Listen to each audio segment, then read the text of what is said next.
ব্রাহ্মণবাড়িয়া আসামি ধরতে সাদা পোশাকে অভিযান চালানোর সময় এক নারীর মাথা বরাবর পিস্তল তাক করার ঘটনায় গোয়েন্দা পুলিশের একজন উপপরিদর্শক সহ ৮ জনের বিরুদ্ধে আদালতে অভিযোগ দায়ের করা হয়েছে।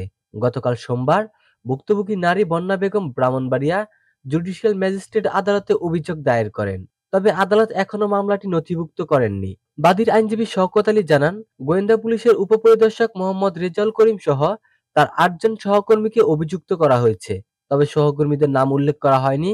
অভিযোগে বন্যা বেগমের স্বামীর বিরুদ্ধে দায়ের করা মামলার বাদীপক্ষের কয়েকজনের নাম অন্তর্ভুক্ত করা হয়েছে। এই আইনজীবী আরো জানান, অভিযোগ দায়েরের পর জুডিশিয়াল ম্যাজিস্ট্রেট আদালত এ বিষয়ে কোনো আদেশ দেননি কিংবা শুনানির বিষয়েও কোনো কিছু বলা হয়নি। ফলে মামলাটি এখনো নথিভুক্তই হয়নি। এদিকে বন্যা বেগমের মাথায় পিস্তল তাক করার ঘটনায় ডিবি পুলিশ সদস্যের বিরুদ্ধে তদন্ত শুরু হয়েছে। তদন্ত কমিটির প্রধান অতিরিক্ত পুলিশ সুপার মোহাম্মদ জয়নাল আবেদীন জানান, ইতোমধ্যেই সংশ্লিষ্ট কয়েকজনের সাক্ষ্য নেওয়া হয়েছে। স্থানীয় একাধিক সূত্রে জানা গেছে, থলিয়ারা গ্রামের বাসিন্দা ও সৌদি প্রবাসী নুরুল আলমের বিরুদ্ধে মাসখানেক আগে সদর থানায় মামলা হয়। নুরুল আলম সৌদি থেকে আরেকজনের স্বর্ণ এনে পুরোটা বুঝিয়ে দেননি। নুরুল আলম নিজ বাড়িতে রয়েছেন এমন খবর পেয়ে শুক্রবার বিকেলে ডিবি পুলিশ সদস্যরা সেখানে অভিযান চালান। এ সময় বাড়িতে উপস্থিত নারী সহ অন্যদের সঙ্গে ডিবি পুলিশের ধস্তাধস্তি হয়। এক পর্যায়ে এক নারীর মাথায় পিস্তল তাক করেন ডিবি পুলিশের সদস্য। তবে আসামিকে খুঁজে না পেয়ে পুলিশ ওই বাড়ি থেকে চলে আসে।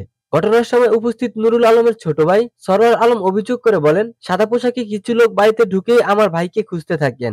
ভাই বাড়িতে নাই বলার পরেও তারা কোনোভাবে মানতে রাজি নন। এ সময় তারা আমার ভাবি বন্যা বেগম সহ কয়েকজনকে মারধর করেন। আমার ৯ বছরের ছেলে নিশাতও তাদের হাত থেকে রক্ষা পায়নি। এ ঘটনার বেশ কিছু ভিডিও পুলিশ ডিলিট করে দিয়ে যায় বলেও জানান তিনি। সরোয়ার আলম বলেন, আমার ভাইয়ের বিরুদ্ধে স্বর্ণ সংক্রান্ত বিষয়ে মামলা হয়েছে। স্বর্ণটি আমার ভাই আনেননি, অন্যের মাধ্যমে আমার ভাইয়ের কাছে দেওয়া হয়েছে। আমার ভাইকে ধরতে হলে কেন আমাদের বাড়িতে এভাবে হামলা করতে হবে? বিষয়টি আমরা থানার পুলিশকে জানিয়েছি। পুলিশ পিস্তল তাক করার পাশাপাশি গুলিও করেছে।